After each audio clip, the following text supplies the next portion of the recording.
I was apprehensive when I started writing this video.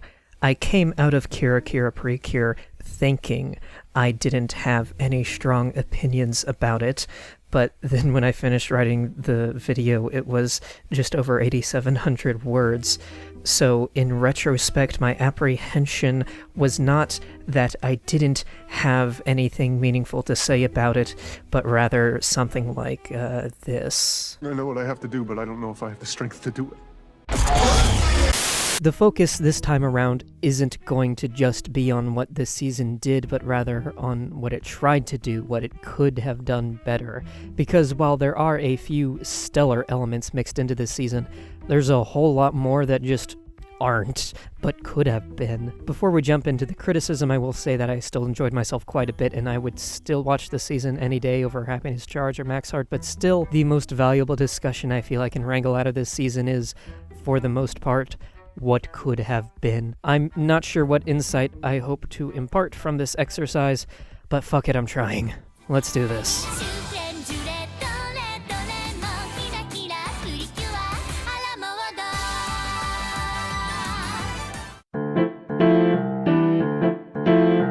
Like usual, we're going to start off with the cast. They're emblematic of the entire season. There's some great ideas mixed in that occasionally shine through and make everything amazing, but taken as a whole, they're just sort of whatever. Let's take it one at a time, starting with Ichika Usami. Ichika doesn't have a whole lot to set her apart from other Precure Pinkies. Her most unique element doesn't really affect her personality or behavior outside of the 2 or 3 episodes where it's relevant, but when that one element does come into play, it does, however briefly, lend Ichika some much-needed depth. I am, of course, referring to her parental problems. Ichika's mother is absent for most of the season. She's a doctor who works overseas to save lives in underdeveloped communities with poor healthcare infrastructure, meaning that as of this moment, a few years after the season finished airing, she has died of coronavirus.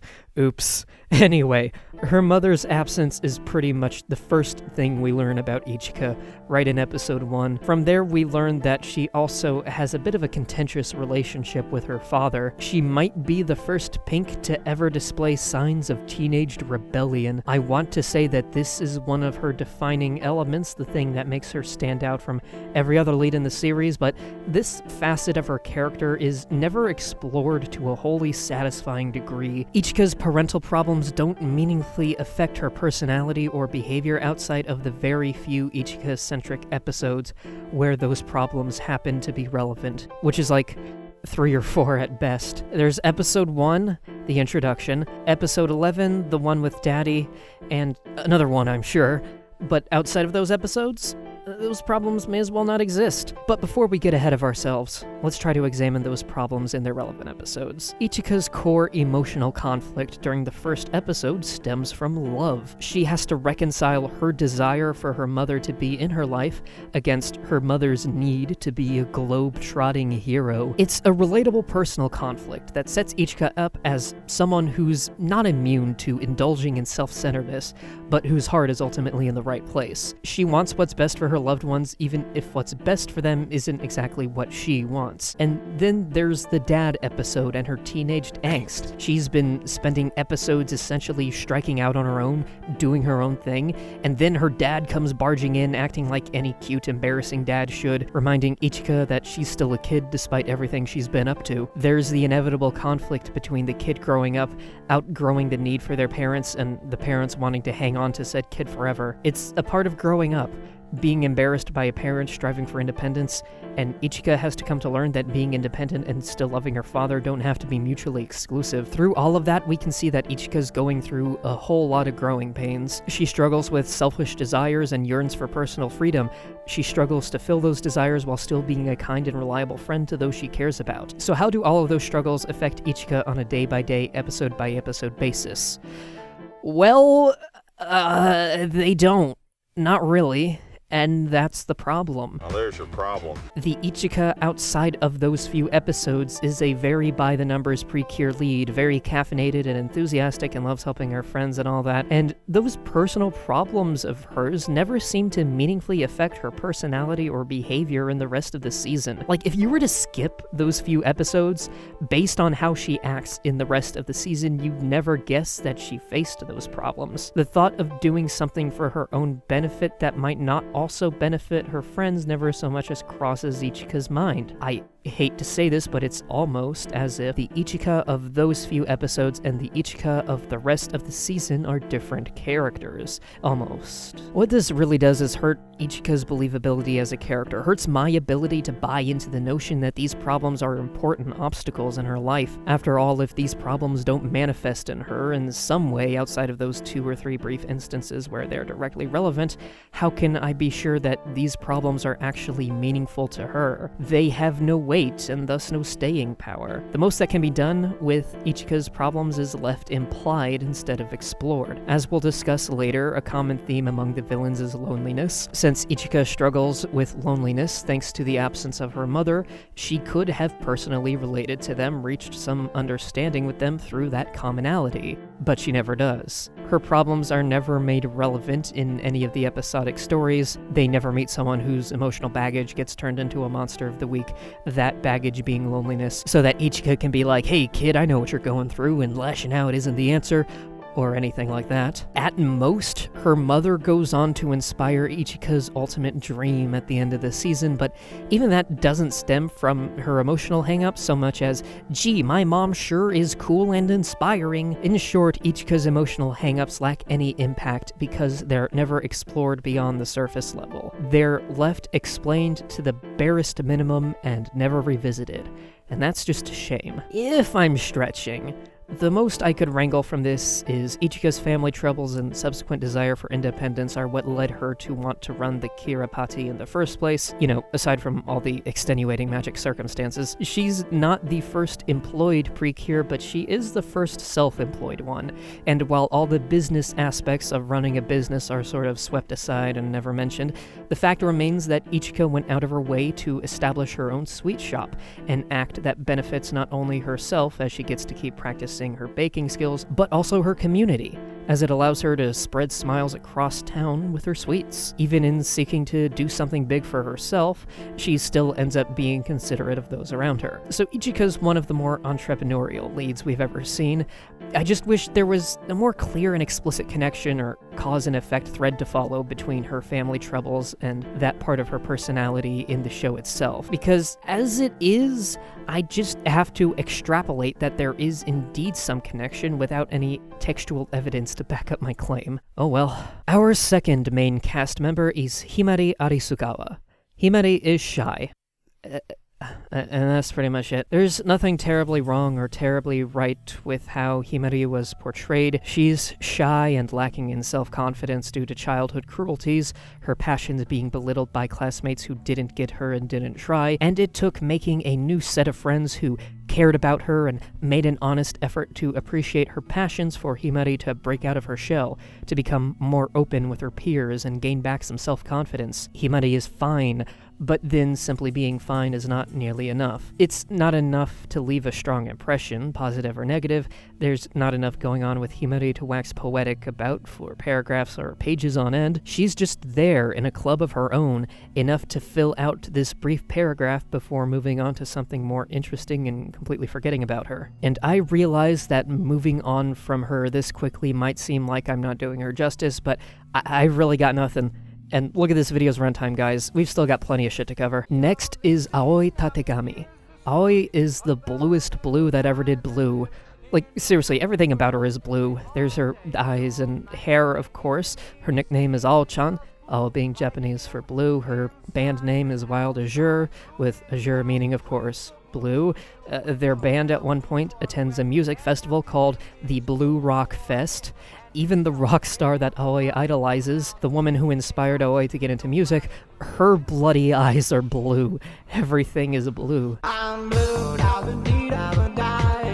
Besides that, Aoi is I don't fully buy her. She's a strange mix between two archetypes, the rockin' teenager and the rebellious princess, the latter of which seems more tacked on and less fleshed out than the other, there to add a twist that doesn't really say anything. This strange dichotomy is reflected in her Cure outfit, with the top half being a rock star's leather jacket and the bottom half being a princess's frilly dress. On the one hand, this is pretty cool attention to detail.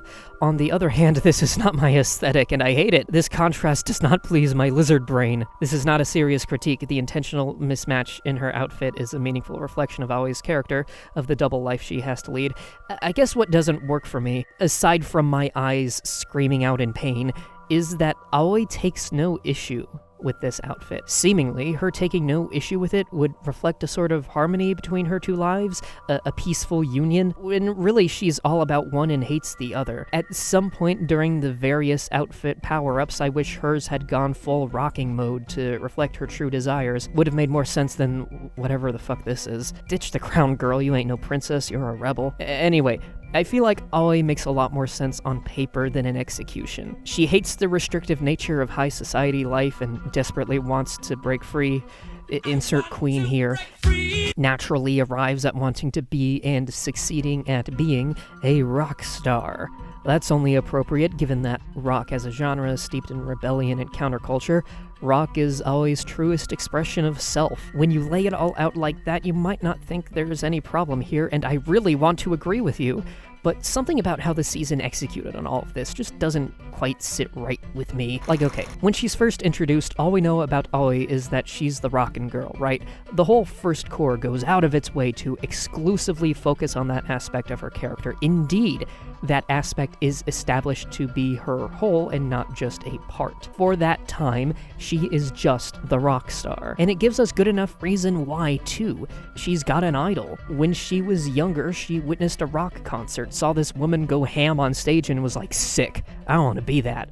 And you know what? That's good enough.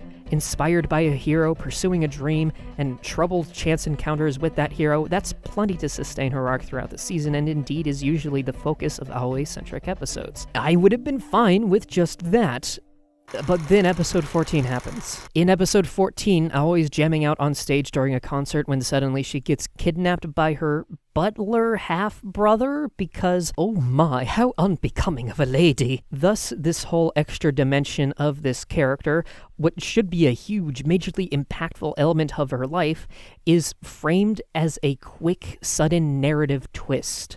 みんな来てくれたんだ。どなたですか？あたしだよ。あ、お、いい。What a twist! Because of its lack of any sort of presence earlier and sudden introduction, this whole aspect of Aoi's character ends up feeling largely unimportant and superfluous. Like, we don't need Aoi to put on a whole concert for her rich family just to tell us, this is a rebellion.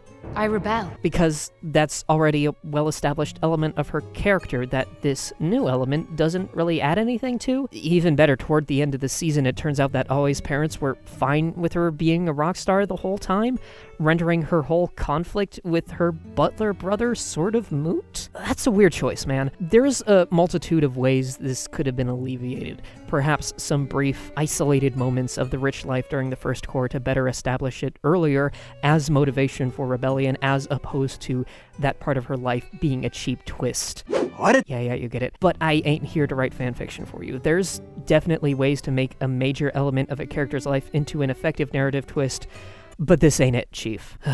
Moving on, let's talk about Yukari Kotozume. Yukari is an enigma of a character. She is deliberately very hard to get a read on, meaning that she purposefully acts in such a way that neither us, the viewers, nor the characters around her are quite sure what her deal is. On top of her general aloofness, she'll be coy about her desires or goals and will feign interest or disinterest in something based entirely on a whim. Hell, it's hard to tell whether she actually just acts on whims or pretends to for the sake of camouflaging her motives. She often appears to act for the sake of her own amusement, but then again, there's definitely gotta be something a little more going on, right? She's She's fucking weird is what I'm saying, especially for a Precure main. And you know what? Once she joined the crew and started doing her thing, I was like, Delicious.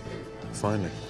Some good fucking food. her being an enigma is precisely why I loved her so much. On a semi-related note, I was also thoroughly amused at how Yukari appears to be the only one with functioning brain matter. Like, how often have you seen that trope in children's media where a villain puts on a disguise to get close to the good guys and, like, the disguise doesn't look like much of a disguise at all, but it still works? And it's like, hey, protagonists, how do you not see this? Precure has occasionally pulled this, though not often enough to be annoying about it. They pull it here in this season with a villain named Giulio, but in such a manner that it actually has a rewarding payoff with Yukari. She gets suspicious of Giulio's alter ego right away and then lays a trap to suss out his real identity, which he immediately falls for. Like, how has no one else ever done this? Beautiful. But beyond her enigmatic presence, beyond being the season's biggest troll, what's Yukari's character arc actually about? It's tempting to say that it's about perfectionism, after all, she says as much out loud, but I'm also not inclined to believe every word that comes out of her mouth. Given her tendency for trollish behavior, her ability to get people to believe what they want to believe, it's entirely possible that the tale she spins about her perfectionism is wholly fabricated. Now, I actually believe that there is some truth to that tale, but still, the fact that her lying about it is a possibility supported by the text is really novel for Precure and thoroughly amusing. So instead of focusing on the obvious questionable truth, we can examine Yukari's behaviors to determine a simpler, less obvious one. Much like Himari, but presented with a bit more subtlety, Yukari's arc is actually about opening up to others, and by a bit more subtlety, I mean the show doesn't say it out loud. By her nature, Yukari often seems detached, both from her friends and the world around her. This is most prominent, of course, in the early episodes, and slowly fades out, though never disappears, over the course of the season. The Yukari of the early episodes is very aloof. If we believe her when she says that she grew up talented, demonstrating skill in whatever craft she attempted, then it's not hard to believe that that very talent had an isolating effect on her. She was worshipped for being as skilled and handsome as she was, as is evident by her very possessive fan club. She found herself unable to relate to other people, racking up admirers instead of friends. Given her inability to struggle at any task and lack of meaningful human connections, she was bored, listless, seeking out things to do in the hope that they'd be unusual or interesting enough to alleviate her of her boredom for at least a little while. She was pretty much Light Yagami without a death note. And then she met Ichika. As is her MO, when she met this hyperactive, zany young girl who really wanted to be friends, sensing a chance to be not bored, Yukari decided to hang with her for a bit, and then things escalated really quickly, and suddenly nothing was quite so boring anymore. The Kirapati group formed and she stuck around, perhaps at first on a similar whim that told her to hang with Ichika, but as time progressed and she continued to hang with the group, continued to help with the shop, her reasons for staying had to change. A simple whim wouldn't keep her returning for over a year. Merely alleviating boredom wasn't motivation enough. At some point, she had to start to care. At some point, she had to start genuinely loving her friends and wanting to help them succeed, even if she had a hard time showing it. Perhaps episode 45 is the best evidence for this. In contrast with her aloof self in the early episodes, the Yukari here demonstrates her love for the group by suggesting they throw a Christmas party, and for very good reason. Life's catching up with them. Yukari is all too aware that soon every member of the group's going to have to go their own separate ways. Knowing this, Yukari isn't keen to waste time. She wants to savor what time they have left, create as many awesome memories as they can. So she suggests throwing a party so that they can do just that, showing that she does indeed care about everyone. Yukari goes from being a bored, aloof perfectionist to a caring individual who's conscious of the needs of others, and that's pretty cool. Also, can we just take a moment to appreciate Yukari's adult form and her bob cut? Just chef's kiss. Fabulous, darling. Next up, we have Akira Kenjo, and Akira makes me happy. To explain why, let's jump back in time and briefly revisit a bit of a touchy subject just for some personal context. Itsuki Myodoin from Heartcatch Precure. So, Itsuki never stopped bothering me. that her personality was narratively treated as a symptom of a problem that needed to be addressed, as an unusual manifestation of feelings that could be corrected for, always felt a little skeevy to me. Regardless of the in-universe justifications for how Itsuki's story played out, regardless of the intended messaging behind Itsuki's arc, those unfortunate implications still remained, that tomboyishness was an unnatural state. For further details, I guess just go rewatch that video. I bring this up because, thankfully, Kirakira Precure never comes close to accidentally creating similar unfortunate implications with its handling of Akira Kenjo. Akira is a tomboy through and through, but her personality is not treated as some mystery to be solved or a manifestation of personal hangups that need to be overcome. No one questions her, and her personality is never treated as anything other than perfectly natural and normal. Akira is just allowed to be who she is, and that, dear viewer, is simply excellent. In a series, nay, in a genre, whose very existence both embraces and flies in the face of traditional gender roles, it's wholly refreshing to see a main character fully and happily embodying a personality that does not conform to said roles, especially when the particular series they're a part of has, up until that point, resisted embracing just such a character. What I'm saying is she's cool, yo. And Akira isn't simply a personification of the notion that, yes, girls can be more than just what old male executives have decided is girly, though that does a lot of work in making her endearing. She's also big on family. It might be tempting for some to argue that, like Naomi Dorikawa from Smile, she's too big on family, to the point that it becomes her whole character, thus rendering her a tad shallow. I would argue that's not the case. And as evidence, aside from what we've already discussed about her, we can look at the fact that she has goals and motivations that use her family as a jumping off point, rather than being everything. Whereas Nao's whole thing was, I love caring for my family, and Akira's desire to care for her sister is reflected in her daily habits, her tendency to lend a hand to whoever needs it. Crucially, these elements, her caring for her sister and others, eventually culminate into her motivation for her ultimate life goal at the end of the season, an element that Nao was lacking. She ultimately decides to become a medical researcher in hopes of finding a cure for her sister's anime coughing disease, not just to help her sister, but to help all those like her. It's both a selfish desire to save someone she loves and a pragmatic desire to help as many people as possible. She's the prince who wants to save everyone, and hell, I believe that she can. So Akira's obsession with family is important not just to push a banal message about loving your family, but because it allows Akira to realize and chase her dreams. Dreams that are unique to her. Dreams that will allow her to become her best self.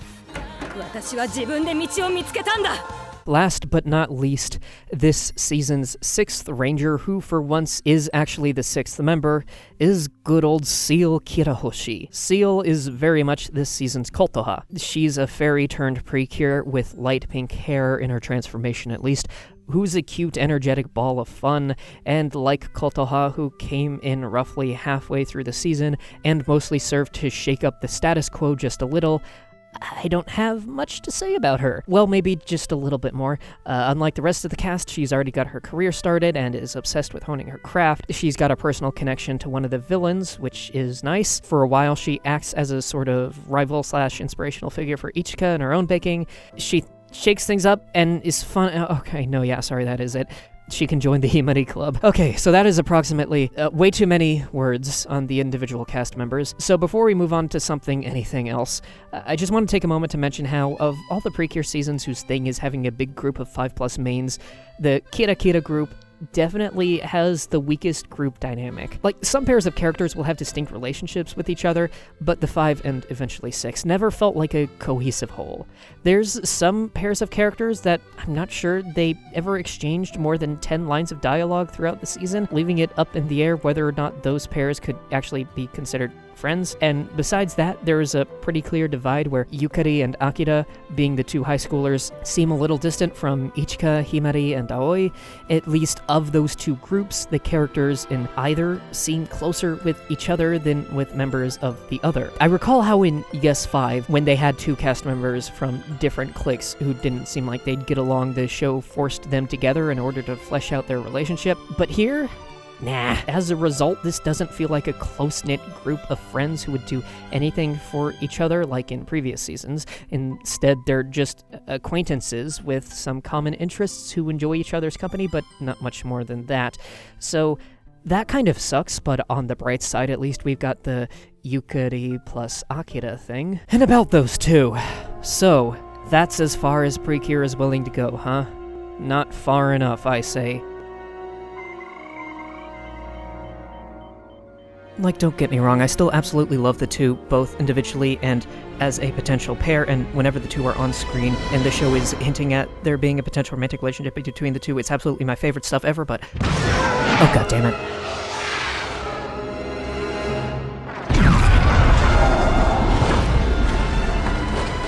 The popular consensus about these two is that they be gay for each other, they're hella gay, gay, and while I agree with that sentiment, I desperately wish the show itself could do more in support of that. Like usual, all this season managed to do was tease a romantic relationship between the two, and while this is by far the heaviest teasing this series has ever managed, it is still, nonetheless, just teasing. From what I can tell, the best evidence for a relationship between the two is in episode 25, where there's some definite tension between Yukari and Akira, which culminates in Akira declaring, 好きだから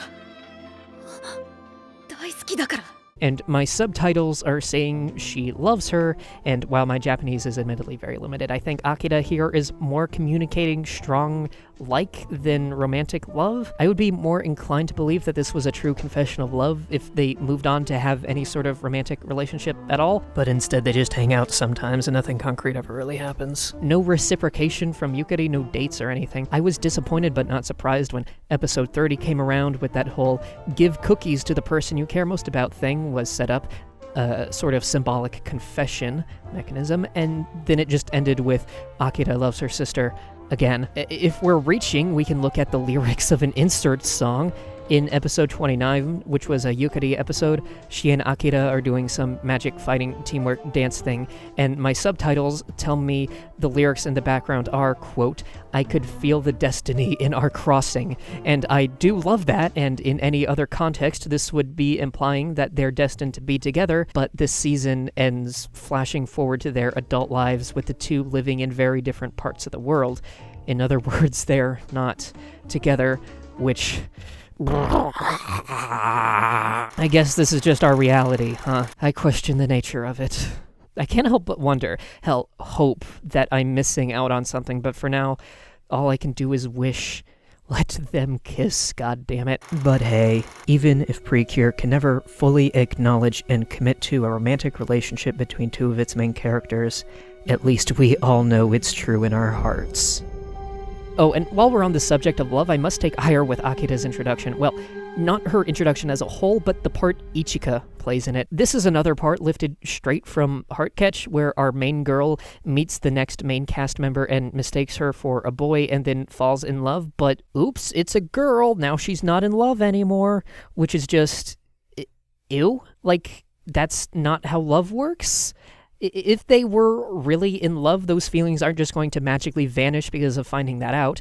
No, those are going to linger, and in a more thoughtful show would lead to Ichika perhaps finding out something new about herself, but instead just, no, it's just dropped? I suppose the generous reading there is that it was never love to begin with, but then why spend, like, the whole episode on her crushing unbelievably hard on Akira? For what, a cheap gag? Can you even call that a gag? What even is the joke? Haha, I can't be gay, oops.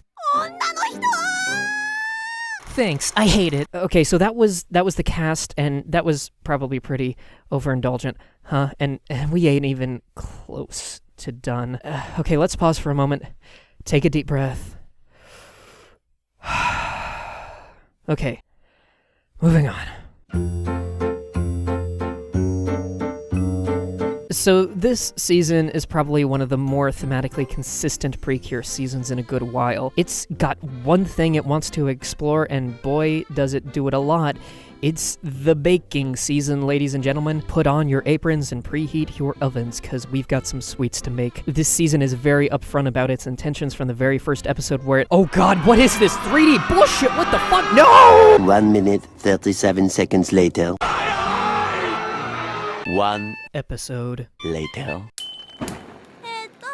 まずはカラメルだよね。はい、砂糖を煮詰めます。よし。 Much better. I don't know what the fuck was happening in episode 1 there, but in episode 2, we've got two characters making a personal connection over their shared passion for baking and bonding over messing up a recipe and learning how to do it right, which is all very sweet and does a much better job of making me excited about doing my womanly duty of confining myself to the kitchen and churning out meals for my family to not appreciate than whatever this live-action nonsense was. Amazing how they only did that once and then never spoke of it again. I hesitate to speak on behalf of a staff I cannot communicate with, but I like to imagine they very quickly learned from their mistake. So what does this season do with baking? For one, you would think that baking would be a unifying force for the group, but in actuality, it isn't really. For one, not all of them are really passionate about it. It's the life passion of 3 of them, Ichika, Himari, and Seal, but the other 3 just sort of appreciate it and otherwise have their own passions in life. Well, that does change for Yukari, but that's besides the point. The point is, they're not unified by baking so much as by magic happenstance and later a common interest in helping each other out. Granted, it makes sense, baking isn't everyone's life passion. After all, that'd be a pretty wild coincidence. One that could be hand-waved by magic, sure, but still, having characters with different passions in life made for a more diverse cast, so it's definitely a good thing that they all aren't just into the same thing. And I mean, could you imagine if they all were full-on into it? I mean, that'd be a straight-up too many cooks in the kitchen situation right there. It takes a lot to make a stew. A pinch of salt and laughter too. So instead of baking unifying them, it's more like a shared work ethic. They all work under the same roof but have different roles as is befitting their personalities. Those who care about baking bake, while those who don't tend to other needs in the shop such as working the register and serving seated customers. Even in a closed environment with seemingly one function, people can effectively contribute as long as they're performing a role that's a good fit for them. So between that work ethic and friendship and what have you, it seems that baking, despite being important to some and ever-present throughout the season, isn't what unifies the cast at all. And fuck, I was supposed to be talking about baking as the season's thematic foundation, but I looped around to the cast again. Shit. Fuck. Alright, let's try this again. What does this season do with baking? Because it has to be more than decoration, right? More than just icing on the cake, right? Right? Hey, remember how all their costumes are themed after animals for some reason? Alright, sorry, at this point I'm just deliberately dodging the topic, and I'm not even sure why, because it's not like this is going to be controversial or anything. Baking as a thematic element was best utilized in this season when it was used to facilitate the growth of some of the main cast, but when it was used almost anywhere else, like within the weekly episodic stories, it usually, to put it mildly, felt out of place. In this season, the solution to everything is baking, which starts to get weird when a situation comes around whose solution should definitely not be baking. This is hyperbole, of course. Plenty of episodes come and go where the pivotal moment isn't Ichika saying, "I just had a flash." But still, it happens often enough that at some point you have to start wondering if, in this universe, the mere act of baking sweets is as powerful in action as magic punching a monster in the face. Well, I suppose there's something to be said for giving so much emotional and narrative weight to the otherwise mundane, but still, at some point, you've got to draw a line. Baking sweets to cheer up a sad person makes sense, sure, but once you're trapped on a desert island or stuck in the dark past, maybe there are some more pressing concerns you should be focusing on. Plus, on at least one occasion, this season commits the one cardinal sin that's committed by every narrative ever where cooking something for someone is a plot element. The secret ingredient was love. Just... No. Can we just agree that's dumb and move on? We've still got ground to cover here, and I don't want to linger on this. Let's talk about the story structure of individual episodes within the season. It's a little off. While there is no one strict formula that the season follows, Monster of the Week is, like always, the norm, and that's what we need to look at. The really weird thing this time around is that this season's Monster of the Week battles are sometimes so completely disconnected from the rest of the episode that it's really distracting. Past Precure seasons like Heartcatch and another one, I'm sure, had better approaches to Monster of the Week storytelling, approaches that were more thematically cohesive. They'd go to great pains to connect an episode's monster with the drama that was being dealt with by the characters, so the monster fight acted as both spectacle and a logical emotional climax for that drama. In this season, though, a lot of the time, the drama will wrap itself up before any fighting has any chance to occur. Like, the episode will be narratively straight up over, but we've still got 5 minutes of airtime to fill, so might as well throw in a random monster, I guess.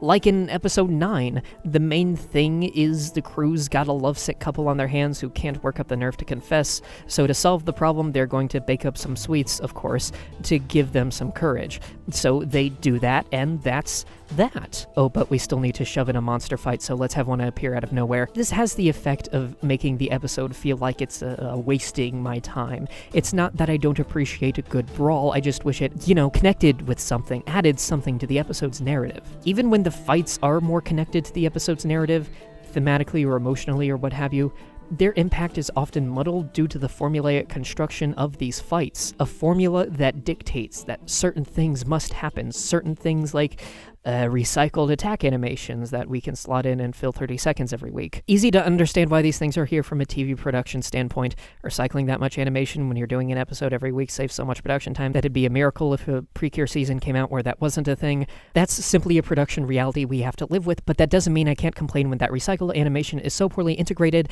as to chip away at the emotional gravitas of the scene that it's inserted into. Many past seasons had the good sense to, not do that, but here the recycled animation stands out more than ever because it often doesn't narratively fit in the scenes they're used in. This is especially pervasive in a stretch of episodes around just after the mid-season finale. In particular, we're going to be looking at episode 30 as an example. So episode 30 is an Akira episode, praise be. Like usual, the focus is on Akira's relationship with her sick sister who is sick with anime coughing disease. Akira's got to deal with guilt in this episode. Guilt about not always being there for her sister, fearing letting her down, that sort of thing. She takes on a whole bunch of responsibilities, trying to do right by so many people, and fears letting any of them down, which she just might do if she focuses too much on her sister. But then what if she ends up neglecting said sister? Why, she just couldn't stand for that. She needs to find a balance, set aside enough time in her day to attend to that sister while still doing the things she wants to do. It's not an easy task, but it's one Akira can accomplish so long as she sets her mind to it. So the villain of the episode tries to confront her with all this, putting on a faux trial with all of her air-quote crimes. You tried to help everyone, but you neglected them in the process, etc., etc. Important to note that Akira is isolated from the rest of the group during this whole ordeal. When Akira is confronted with her biggest hang-up, she can't rely on anyone else to fix it for her. She has to solve her own problems. She confronts her guilt and learns to live with the choices she's made, resolving to strive even harder to be the best damn sister and cool, helpful person that she damn well can be. 確かに言う通りなのかもしれない。私の思いは矛盾しているのかもしれない。それでも私は絶対に誰も犠牲にしない。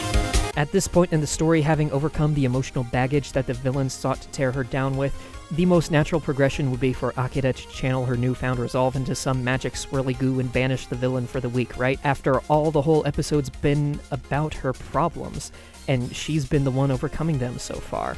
So she should be able to see it through to the end. Except this is Precure. And in Precure, you're never allowed to go it alone, even when it would make the most narrative sense for you to do so. So instead of Akira wrapping things up like she should have, the rest of the group busts in at the last minute and Seal scares off the villain with her big recycled attack that's been the cap of several episodes up until this point. And as that was happening, as a character unrelated to the episode's drama was bursting into the scene and resolving the remaining conflict with recycled animation that tonally conflicted with the rest of the episode, I couldn't help but sigh to myself, disappointed but not surprised, because this is Precure after all. This is what Precure does. No girl is allowed to have time alone. Not really. Their stories are not their own, even when they really should be. Every time, the other cast members are always shoehorned in. The generous interpretation is that this is some poorly executed attempt at promoting the importance of unity and teamwork above all else, but what it actually does is lessen the impact of whatever story it happens to show up in. Akira's spotlight is stolen out from under her to make room for characters that didn't need to be there, and to adhere to the structured and forced weekly recycling of animation that runs against the emotional thrust of that episode. It's tonally dissonant, it cheapens the emotional core of the story, and that pattern of cheapening repeats throughout this season. While most seasons of Precure could be accused of doing that in some form or another, Kirakira is thus far the worst offender. Let the girls do their own things, gosh darn it. Moving on to something more exciting, this season has the best set of villains since, Splash Star? God, it's been a fucking while. In any case, this season has my favorite set of villains in the entire goddamn franchise so far.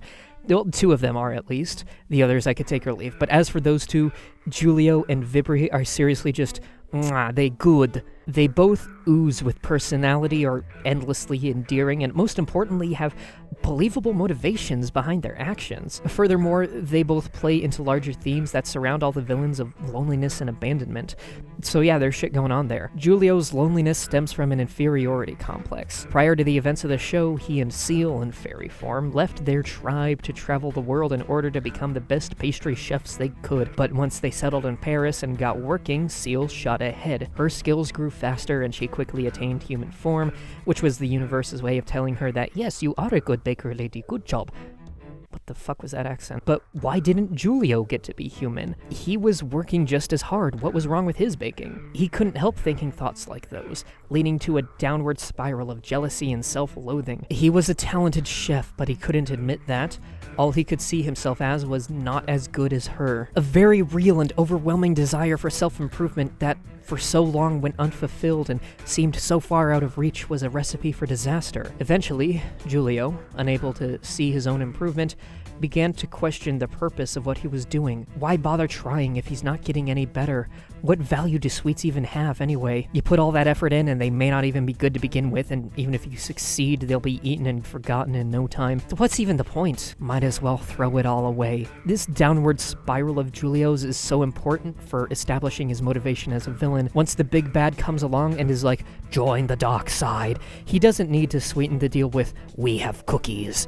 For one, Giulio doesn't even like cookies anymore, so he doesn't need them, and while he's at it, if joining the dark side allows him to get rid of the cookies, then all the better, because what good did those ever do him anyhow? What I'm trying to say is, thankfully, unlike in a good many Precure seasons, the big bad of this season didn't need to resort to magic brainwashing in order to get the lesser baddies to work for them. Instead of being like, oh what, you're friends with those Precure? Well, brainwashing, go kill them. All Kirakira's big bad had to do was exploit the very real insecurities plaguing his lackeys. Thus, Giulio is a compelling villain not because, oh how sad, he's a nice guy but brainwashed, sad face, but because his actions are built on a foundation of believable motivations and relatable insecurities. Much of the same can be said for Vibri, just with 100% more personality. Her loneliness stems from her abandonment as a child. She believes that her family abandoned her while she was essentially in the middle of a war zone, an act which slowly builds in her resentment for anyone who dares to be friendly out of fear that it's just an act, and or that she'll have to face that abandonment all over again. She wants nothing more than to make real human connections, to form genuine relationships again, but can't bring herself to believe that's actually possible, and so she clings onto her teddy bear and onto hate, all while lashing out with her always-on attitude at everyone around her.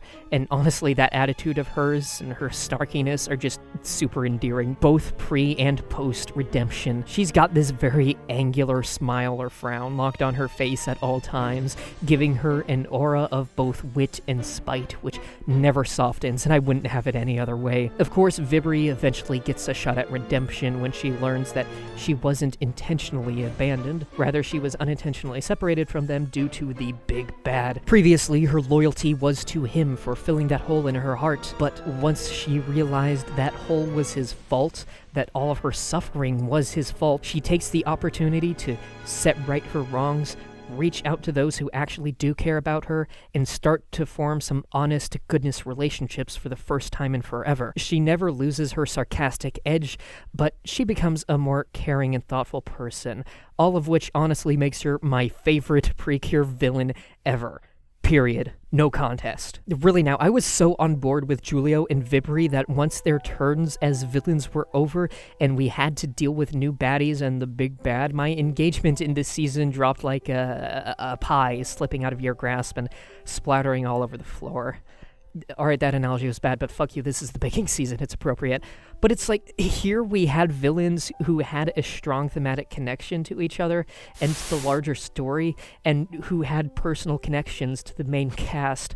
That's enough for me, and that could have sustained the whole season, or at least more of it, and to see that shoved aside in favor of a different threat that doesn't have as clear or strong connections to the rest of the narrative risks undermining what made the original conflict compelling in the first place, and risks the conclusion of the story feeling somewhat random and disjointed from the rest of the— wait a minute, how this footage get in the timeline? Hang on a minute, let's just slide this out of here and go. Basically, in short, this season has two of the best villains Precure has ever seen, and the others I could take or leave. Moving on. And now some minor points before wrapping up.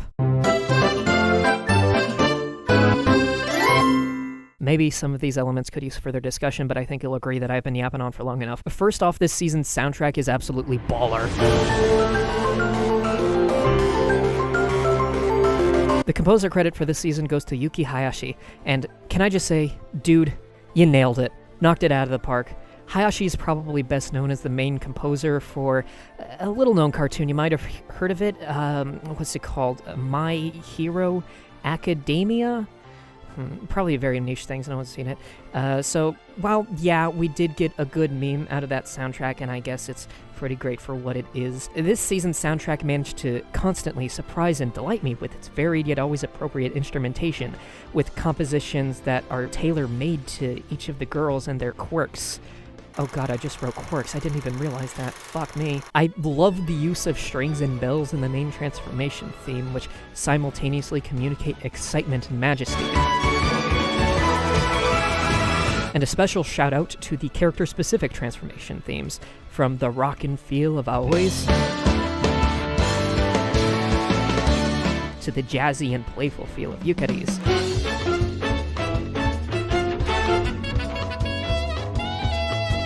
And the cool and styling feel of Akira's. I love it all. Next, I feel the need to mention one of the later narrative beats. So during the whole planning a Christmas party thing that's meant as the group's last big hurrah, Yukari reveals that she's going to be moving out of the country to chase her dream. It's naturally a bittersweet moment. Her friends are sad that they're not going to be able to see her for a long time, but happy for her that she'll be able to pursue her life goals. Her friends don't hold her back from going or anything. In fact, they're her inspiration for chasing that dream. And in the end, they all take comfort in the fact that they'll all always be friends, no matter where in the world they are. Nice and heartwarming. I bring this up because this parallels a similar story from Late in Smile Precure, except that version has almost the opposite approach and is kind of weird for it. In that one, Reika has the opportunity to study abroad, something she'd signed up for a while ago. It's supposed to be a big opportunity for her, but in the end she decides not to because that would mean being away from her friends. On the one hand, the generous reading of that episode is that you don't need to travel to get a good education, but your friends are unique and important and you should value them.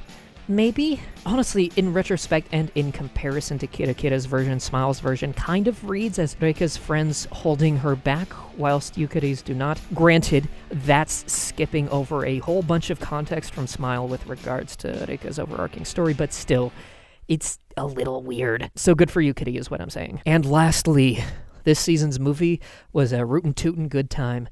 In what other series are you going to have the Eiffel Tower transform into a giant gingerbread sculpture that gets up and starts walking? None, I tell you. None.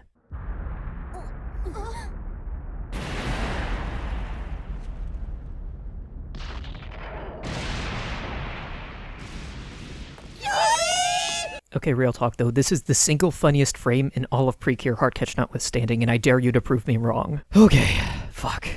I think I'm done. That was a whole lot more discussion than I thought I'd wrangle out of this, and I'm sure you want me to stop, so here I am stopping. In sum, this season was a lot like your bag of candy after a long night of trick-or-treating. You've got some good sweets in there, but then you've got some candy corn, which is just absolutely disgusting, and then some asshole put a toothbrush in there, and you can't help but chuckle at the sheer audacity of that, and I am not making sense anymore. Some of the season is fine is what I'm saying. And that, my friends, is that. Thanks for sitting through my extended ramblings about a children's magical cartoon show. I am done talking, so blah blah blah, be gay and do crimes.